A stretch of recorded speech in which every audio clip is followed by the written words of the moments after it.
இயேசு ஜீவிக்கிறார். சுவிசேஷ ஊழியம் வழங்கும் ஜீவ வார்த்தைகள். கிறிஸ்துவில் பிரியமானவர்களே, ஆண்டவராகிய இயேசு கிறிஸ்து நாமத்தில் உங்களை யாவரையும் அன்போடு வாழ்த்தி வரவேற்கிறோம். இயேசு ஜீவிக்கிறார் ஊழியத்தின் சார்பாக ஜீவ வார்த்தைகள் நிகழ்ச்சிக்கு வந்திருக்கிறவங்களை கர்த்தர் ஆசீர்வதிப்பாராக. ஒவ்வொரு வாரத்திலும் இதே நேரத்தில் இந்த வார்த்தைகளை கேளுங்கள், அநேகரை கேட்க செய்யுங்கள். ஊழியங்களில் பயன்படுத்த விரும்பினாலும் எங்களுடைய வெளியீடுகள் தேவையானாலும் எங்களோடு தொடர்பு கொள்ளுங்கள். நாம் ஒருமித்து ஆண்டவருடைய நாமத்தை உயர்த்துவோமாக. இந்த நாட்களிலும் நாம் அறிந்திருக்கிறபடி உலகமெங்கும் இந்த கொரோனா வியாதியினாலே பிடிக்கப்பட்டிருக்கிற ஒரு பயங்கரமான காலகட்டத்துக்குள் நாம் போய் கொண்டிருக்கிறோம். அதற்காக அநேகர் நாம் ஜெபித்து கொண்டிருக்கிறோம். ஜெபத்தை கேட்கிறவர் நிச்சயமாகவே அவருடைய சித்தத்தை நம்முடைய வாழ்க்கையில் நிறைவேற்றுவார் என்பதிலே சந்தேகமே இல்லை. இந்த நாளிலும் தேவன் நமக்கு தருகிற வார்த்தையை நான் வாசிக்கிறேன். ஜெபத்துடன் கேளுங்கள். சங்கீதம் 29:11. கர்த்தர் தமது ஜனத்துக்கு பலன் கொடுப்பார். கர்த்தர் தமது ஜனத்திற்கு சமாதானம் அருளி அவர்களை ஆசீர்வதிப்பார். கர்த்தர் தம்முடைய ஜனத்துக்கு பலன் கொடுப்பார். இந்த வார்த்தையை கேட்கிற அன்பு நேச பிள்ளைகளே, ஆவியானவர் இன்றைக்கு என்ன ஒரு காரியத்தை நமக்கு கொடுக்கிறார். வாழ்க்கையில் பல பிரச்சனைகள், போராட்டங்கள், பாடுகள், பலவீனங்கள், இப்படிப்பட்ட காரியங்களை நாம் சந்தித்து வருகிறோம். ஒவ்வொருவரும் ஒவ்வொரு விதமான சிலுவையின் பாதையில் நாம் நடந்து செல்லும்படி தேவனால் அழைக்கப்பட்டிருக்கிறோம். அப்படியானால் தேவன் நமக்கு நியமித்திருக்கிற அந்த சிலுவையை சுமந்து செல்வதற்கு நமக்கு பலன் தேவை. இந்த வார்த்தையில் சொல்லப்பட்டிருக்கிறது, கர்த்தர் தம்முடைய ஜனத்துக்கு பலன் கொடுப்பார் என்று பார்க்கிறோம். எதற்கு இந்த பலனை நாம் ஆண்டவருடைய கருத்தில் பெற்றுக்கொள்ள வேண்டும், அல்லது எதற்காக கர்த்தர் தம்முடைய ஜனத்திற்கு பலன் கொடுக்கிறவர் என்பதை வேதாகமத்திலிருந்து சில அனுபவங்களை நாம் வாசிக்க போகிறோம்.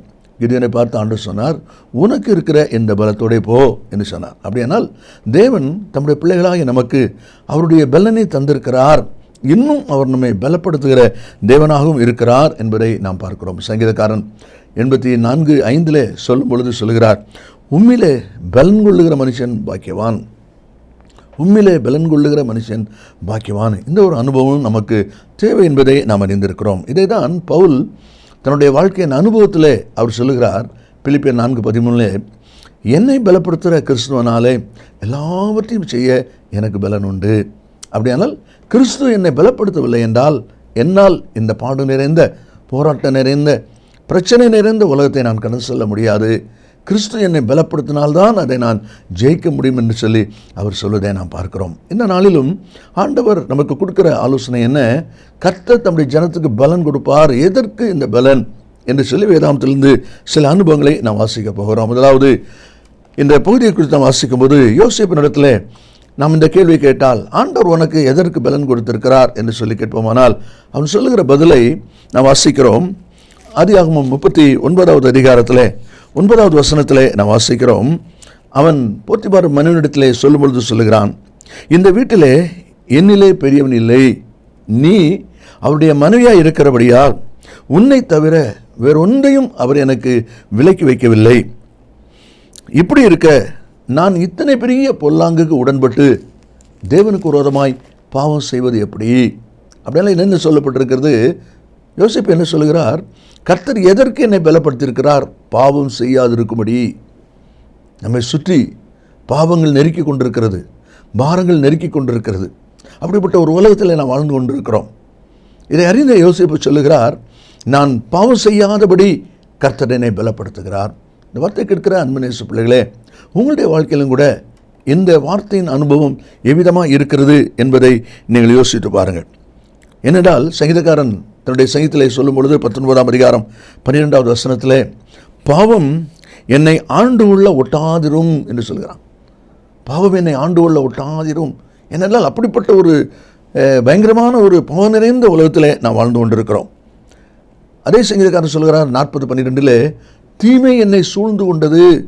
எங்கு பார்த்தாலும் எப்பக்கம் திரும்பினாலும் பிரச்சனைகளும் போராட்டங்களும் பாவம் நிறைந்த அனுபவங்களும் என்னை சூழ்ந்து கொண்டது என்று சொல்லி அவன் சொல்வதை பார்க்கிறோம். 51ஆம் சங்கீதம் 3வது வசனத்தில், என் பாவம் எப்பொழுதும் எனக்கு முன்பாக இருக்கிறது என்று சொல்லி சொல்வதை நாம் அதில் பார்க்கிறோம். அப்படியானால் யோசேப்பு என்ன சொல்லுகிறார்? நான் பாவம் செய்யாதபடி, பாவத்தில் சிக்கிக்கொள்ளாதபடி கர்த்தர் எனக்கு பலன் தந்திருக்கிறார். ஆம், அருமையான கர்த்தருடைய பிள்ளைகளே, ஆண்டவர் தம்முடைய ஜனத்துக்கு பலன் கொடுப்பார். எதற்கு? பாவத்தை ஜெயிப்பதற்கு, பாவத்திலே சிக்கிக்கொள்ளாதபடி நாம் வாழ்வதற்கு. அதைத்தான் பிலேயாம் சொல்லுகிறான். என்னாகமும் 34ஆம் அதிகாரம் 12ஆம் வசனத்தில், பாலாக் ராஜா அல்பன ஆட்கிட்ட சொல்லும்போது அவன் சொல்லுகிறான், பாலாக், என் வீடு நிறைய வெள்ளியும் பொன்னும் எனக்கு தந்தாலும் நான் என் மனதாய் நன்மையாயிலும் தீமையாயிலும் செய்கிறதற்கு கர்த்தருடைய கட்டளையை நான் மீறக்கூடாது. அவர் என்ன சொன்னாரோ அதை தான் நான் செய்வேன். என்ன அருமையான வார்த்தை, யோசித்து பாருங்கள். அப்படினால கர்த்தருடைய வார்த்தை நான் மீறக்கூடாது. அதுதான் எப்தா சொல்லுகிறார். நியாயாதிபதி 11:35 என் வாயத்திலிருந்து நான் சொல்லிவிட்டேன், அதை நான் மாற்றக்கூடாது.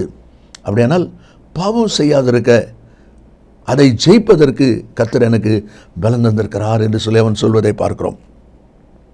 எரேமியா தீர்க்கதரிசனத்திலே இதே கேள்வியை நாம் கேட்போமானால், ஐயா, கர்த்தர் தம்முடைய ஜனத்துக்கு பலன் கொடுக்கிறவர், உங்களுக்கு இந்த விஷயத்தில் பலன் தந்திருக்கிறார்.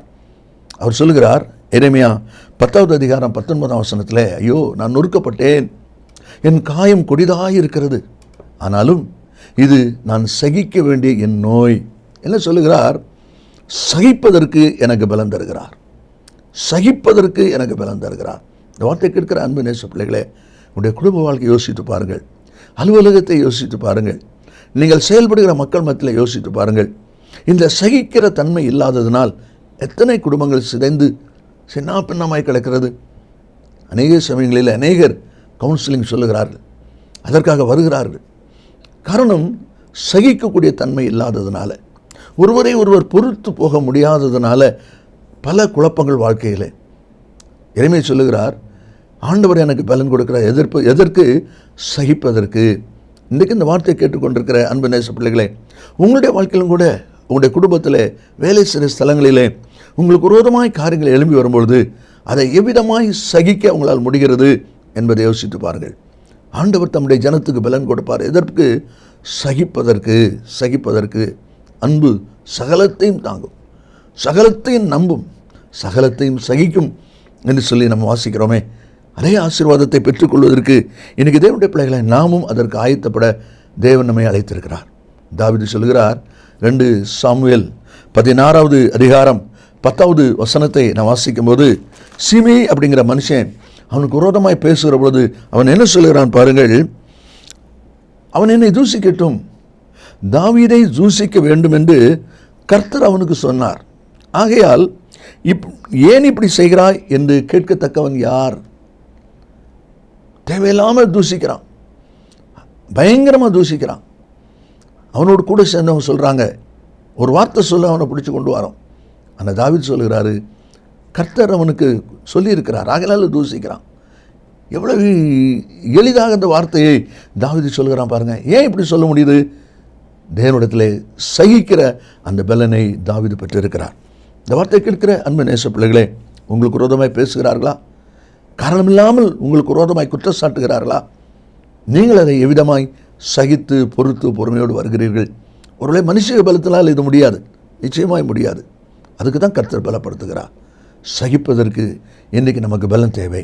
இந்த விஷயத்தில் நீங்கள் இவ்விதமாக இருக்கிறீர்கள் என்பதை யோசித்து பாருங்கள். அதே எரேமியா புலம்பல்ல அவர் சொல்லும் பொழுது 3ஆம் அதிகாரம் 2ஆம் வசனத்தில் அவர் சொல்லுகிறார், அவர் என் வெளிச்சத்திலே அல்ல இருளிலே அழைத்து நடத்தி வந்தார்.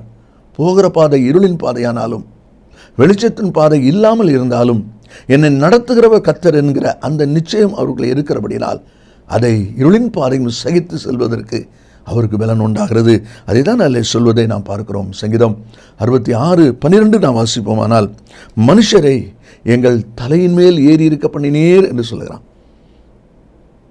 மனுஷரை எங்கள் தலைமையில் ஏறி இருக்க பண்ணினீர். நம்பினவர்கள், பிரயோஜனமாக இருந்தவர்கள், அனுகூலமாக இருந்தவர்களே நமக்கு விரோதமாக எழும்புகிற ஒரு காலத்துக்குள்ளே நாம் வந்து கொண்டிருக்கிறோம். ஆண்டவர் தம்முடைய ஜனத்துக்கு பலன் கொடுப்பார். எதற்கு? சகிப்பதற்கு. உங்களுக்கும் அந்த பலன் தேவை. எத்தனை பேர் அந்த பலனை பெற்றுக்கொண்டவர்களாக நீங்கள் செயல்படுகிறீர்கள் என்பதை இந்த நாளிலே நீங்கள் யோசித்து பாருங்கள். 3வது ஒரு அனுபவத்தை நாம் வாசிக்கும்போது, ஆதியாகமம் 22ஆம் அதிகாரத்தில் 3வது வசனத்திலே விதமாய் நாம் வாசிக்கிறோம். ஆபிரகாமிடத்தில் நாம் இதே கேள்வியை நாம் கேட்போமானால், ஆபிரகாம், ஐயா, உமக்கு கர்த்தர் எந்த விதத்தில் பலன் தந்திருக்கிறார் என்று சொல்லுமானால் அவர் நிச்சயமாய் சொல்லுவார். 22ஆம் அதிகாரம் 3வது வசனத்தில் சொல்லப்பட்டிருக்கிறது, ஆபிரகாம் அதிகாலையில் எழுந்து தன் கழுதின் மேல் சேணம் கட்டி தன் வேலைக்காரர்கள் 2 பேரையும் குமாரனையும் கூட்டிக் கொண்டு தகனபலிக்கு கட்டைகளை பிளந்து கொண்டு தேவன் தனக்கு குறித்த இடத்திற்கு புறப்பட்டு போனான். உன்னுடைய குமாரன், ஏகபுதோல நேசகுமாரன் ஈசாக்கை நீ பலி செலுத்த வேண்டும் என்று சொல்லி கர்த்தர் சொல்கிறார். அப்போது கடினமான ஒரு காரியம். 75 வயசில் வாக்கு கொடுக்கிறார், 100 வயசில் பிறக்கிறான். இப்போ கிட்டத்தட்ட ஒரு வயசு 25 கிட்ட ஆகிறது. அப்போ இப்படிப்பட்ட சூழ்நிலையில் அந்த மனுஷனை எப்படி பலி செலுத்த முடியும்? அதுதான் வாசிக்கிறோம். கர்த்தர் தம்முடைய ஜனத்துக்கு பலன் கொடுப்பா. எதுக்கு? என் மகனை பலி செலுத்த ஒப்பு கொடுப்பதற்கு என் தேவன் எனக்கு பலன் கொடுத்தார். இன்னொரு விதத்திலே சொல்லுவோமானால், தேவனுடைய சித்தத்தை என் வாழ்க்கையிலே நிறைவேற்றுவதற்கு எனக்கு பலன் கொடுத்தார். நான் மகனை பலி செலுத்துவது தேவனுடைய சித்தமாக இருக்கிறது, தேவனுடைய வார்த்தை நிறைவேறுதலாக இருக்கிறது. அப்படியானால் அதை செய்வதற்கு, அதை நிறைவேற்றுவதற்கு கர்த்தர் எனக்கு பலன் கொடுத்தார் என்று சொல்வதை பார்க்கிறோம். இந்த வார்த்தையில் கேட்கிற அன்பு நேச பிள்ளைகளே, தேவனுடைய சித்தம் செய்யும்படி நாம் ஒவ்வொருவரும் அழைக்கப்பட்டிருக்கிறோம். அவருடைய சித்தம் செய்கிற விஷயத்தில் நாம் யுதமாக இருக்கிறோம் என்பதை யோசித்து பாருங்கள். அதே தான் இங்கே ஆபிரகாம் சொல்கிறார். கர்த்தர் தம்முடைய ஜனத்துக்கு பலன் கொடுப்பா. எதற்கு? தேவனுடைய சித்தத்தை நிறைவேற்றுவதற்கு, மகனை பலியிடுவதற்குரிய ஒரு பலனை கர்த்தர் நம்ம கொடுக்கிறார். மகனை பலியிடுவது என்பது அவ்வளோ எளிதான ஒரு காரியம் அல்ல. அதுதான் நம்ம இதில் வாசிக்கிறோம். மத்தேயு சுவிசேஷம் 1 அதிகாரம் 20வது வசனத்தை நீங்கள் வாசிப்பீர்களானால், யோசேப்பினிடத்திலே தூதன் வந்து சொல்லுகிறான், யோசேப்பே, உன் மனைவியாகிய மரியாளை சேர்த்து கொள்ள ஐயப்படாதே. அவள் கர்ப்பவதி என்று சொன்ன உடனே அவளை ரகசியமாய் தள்ளிவிட யோசனையாக இருந்தான். அந்த நேரத்தில் தூதன் வந்து சொல்லுகிறான், உன் மனைவியை சேர்த்துக்கொள்ள ஐயப்படாதே. மனைவியை சேர்த்துக்கொள்ளணும்னா குடும்பம், இனம், ஜனம், கிராமம் எல்லாத்தையும் விடணும். ஆனால் விட்டான். 24 வசனத்தில் வாசிக்கிறோம், மரியாளை சேர்த்து கொண்டான். எப்படி? தேவன் பலப்படுத்தினார்.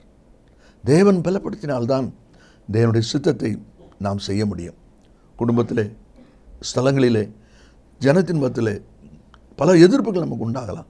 ஆனாலும் தேவ சித்தம் நிறைவேறுவதற்கு நமக்கு தேவனுடைய பலன் தேவை. தேவனுடைய சித்தத்தை நான் நிறைவேற்றினேன் என்று சொல்லி அங்கே அவன் சொல்வதை நாம் அதில் பார்க்கிறோம். தாவீது கோலியாத்தை எதிர்க்க போகும் பொழுது, நீ சிறுவன் உன்னாலே ஆகாது என்று சொல்லி ராஜா சொல்லுகிற பொழுது அவன் சொல்லுகிறான், நான் போய் இந்த பெலிஸ்தனோட யுத்தம் பண்ணுவேன். என்ன ஆச்சரியமான ஒரு வார்த்தை, யோசித்து பாருங்கள். அதுதான் நம்மளை வாசிக்கிறோம். கடைசியாக 1 ராஜாக்கள் 18வது அதிகாரம் 1வது வசனத்தை நான் வாசிக்கும் போது தீர்க்கதரிசியாகிய எலியாவை குறித்து சொல்லப்பட்டிருக்கிறது. எலியாவிடத்தில் இதே கேள்வி நாம் கேட்போமானால், கர்த்தர் தம்முடைய ஜனத்துக்கு பலன் கொடுப்பார் என்று சொல்லப்பட்டிருக்கிறதே, எலியா தீர்க்கதரிசியே, உங்களுடைய வாழ்க்கையில் இன்றைய நெல் சொல்ல போகிறீர் அப்படின்னால் அவன் சொல்லுவான், கர்த்தர் அவனை பார்த்து சொல்லுகிறார், நீ ஆகாபுக்கு உன்னை காண்பி. 2வது வசனத்தில் நான் வாசிக்கிறோம், எலியா ஆகாபுக்கு தன்னை காண்பிக்க போகிறான். யார் இந்த ஆகாப்? எலியா எங்கே கிடைத்தாலும் அவனை கொலை செய்ய வேண்டும் என்று சொல்லி திட்டம் போட்டு கொண்டிருக்கிறான். அப்படிப்பட்ட ஒரு எதிரி அவன். அந்த எதிரிகிட்ட போய் உன்னை காண்பி என்று சொல்லும் போது எப்படி காண்பிக்க முடியும்? மனுஷக பலத்தில் முடியுமா? எது? முடியவே முடியாது. ஆனால் எலியா உடனே காண்பிக்க போனான். காரணம் என்ன? அதுதான் வாசித்தோம். கர்த்தர் தம்முடைய ஜனத்துக்கு பலன் கொடுப்பார். அவன் எதிரி ஆனாலும், ராஜா ஆனாலும், அதிகாரங்கள் கையில் இருந்த போதிலும் கர்த்தர் பலன் கொடுக்கிறபடினால் அவன் போய் தன்னை காண்பித்தான் என்று சொல்லி பார்க்கிறோம். எதிரியாக இருக்கிறவங்க மத்தியிலும் செய்யக்கூடிய அந்த பலன் அப்பொழுதுதான் அவனுக்கு கிடைக்கிறதை பார்க்கிறோம். ஆதியாகமம் 37 அதிகாரம் 13 வசனத்தில் தகப்பன் யாக்கோபு தன்னுடைய மகன் யோசேப்பை அழைத்து, நீ உன் சகோதரரை ஆடுகளை மேய்க்க போயிருக்கிற இடத்துல போய் பார்த்து வா என்று சொல்லி அனுப்புகிறார். அந்த சகோதரர் எப்படிப்பட்டவர்கள்? இவன் மேல் பகைக்கிறவர்கள், இவன் மேல் பொறாமை கொண்டவர்கள், இவனை பார்க்கும்போதே சொப்பனக்கான் வருகிறான், அவனை கொலை செய்வோம் என்று சொல்லி கொண்டிருக்கிறாங்க. அப்போ அப்படிப்பட்ட நிலைமையில் இருக்கிற அந்த சகோதரர் பார்க்கும்படி தகப்பன் சொல்லுகிறார். யோசேப்பு உடனே புறப்படுகிறார். எப்படி? கர்த்தர் பலப்படுத்துகிறார். அதைத்தான் நம்ம அதில் வாசிக்கிறோம். இந்த வார்த்தை கேட்கிற அன்பு நேச பிள்ளைகளே, தேவன் நம்மை பலப்படுத்துவாரானால் நமக்கு விரோதம் பண்ணுகிற, துரோகம் பண்ணுகிற யாராக இருந்தாலும் அவர்களை சந்திப்பதற்கு நமக்கு பலன் உண்டாகும். எஸ்தர் 4:16 அவள் சொல்லுகிறாள், யூத குலத்துக்காக சட்டத்தை மீறி நான் ராஜாவிடத்தில் போகிறேன், செத்தாலும் நான் சாகிறேன் என்று சொல்வதை பார்க்கிறோம். எப்படி? தேவனுடைய பலன். அதுதான் நிலை சொல்லப்பட்டிருக்கிறது. கர்த்தர் தம்முடைய ஜனத்துக்கு பலன் கொடுப்பார். எதற்கு பலன் கொடுக்கிறார்? 4 அனுபவங்கள். முதலாவது, பாவத்தை ஜெயிப்பதற்கு, பாவத்தில் சிக்கிக்கொள்ளாமல் இருப்பதற்கு நமக்கு பலன் கொடுக்கிறார். 2வது, நம்முடைய வாழ்க்கையில் வருகிற சோதனை, வேதனை, காரியங்களை சகித்து செல்வதற்கு நமக்கு பலன் கொடுக்கிறார். அது மட்டும் இல்லை, 3வது, மகனை பலி செலுத்துவது அவ்வளோ எளிதான காரியம் அல்ல.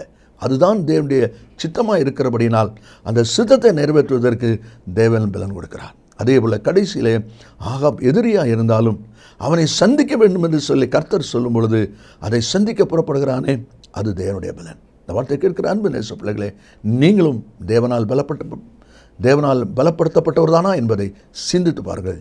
இயேசு சீக்கிரம் வரப்போகிறான். நாம் ஜெபிப்போமா? நல்ல பிதாவே, நன்றியோடு துதிக்கிறோம். உம்முடைய வார்த்தை ஆமென்றும் ஆமெனும் இருப்பதற்காய் ஸ்தோத்திரம். இந்த வார்த்தை கேட்கிற ஒவ்வொரு பிள்ளைகளும் உம்மால் பலன் அடைந்து உமக்கு சாட்சியாக இருக்க கர்த்தர் உதவி செய்வீராக. இயேசுவின் நாமத்தில் பிதாவே, ஆமேன் ஆமேன். கர்த்தர் உங்களை ஆசீர்வதிப்பாராக. ஆமேன். மேலும் விவரங்களுக்கும் உங்கள் ஜெப தேவைகளுக்கும் நீங்கள் எங்களோடு தொடர்பு கொள்ள வேண்டிய முகவரி: ஜீசஸ் லிவ்ஸ் காஸ்பல் மினிஸ்ட்ரீஸ், சகோதரர் John M Jeyaraj, 123A Donavur road, Mavadi, Nellai மாவட்டம், தென்னிந்தியா 627107. செல்போன் 9443113292.